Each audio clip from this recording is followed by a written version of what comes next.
של הילדים שלנו.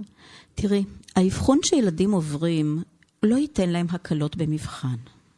לא ייתן להם הערכת זמן. ממש לא. מה שבעצם הם מקבלים במבחן דידקטי, פסיכודידקטי, וכל האבחונים שבודקים, את יודעת, פונקציונלית לבית הספר.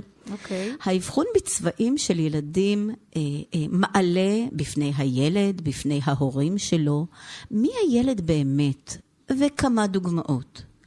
האם זה ילד למשל שמסגרת מאוד מאוד חשובה לו, או שדווקא תחושת החופש והמרחב זה הדבר הבנוי באישיותו.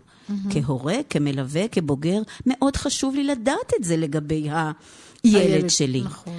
האם הילד נותן, מתמסר, הוא מין יסמן כזה כדי לרצות אותי? או אולי זה משהו מאוד מאוד עמוק נשמתי של אנרגיה טיפולית מאוד מאוד דומיננטית שנמצאת בחייו. שבעצם כל זה לא בא לידי ביטוי בשום אבחון דידקטי וכאלה. אני לא יודעת אם בשום, אבל בדידקטי בטוח שלא.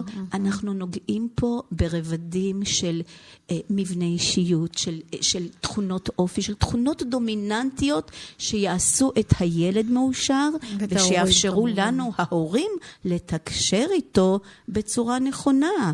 כי ילד שצריך את תחושת העצמאות שלו, הורה שיגיד לו, עכשיו אתה עושה שיעורים, עושה לו חטא.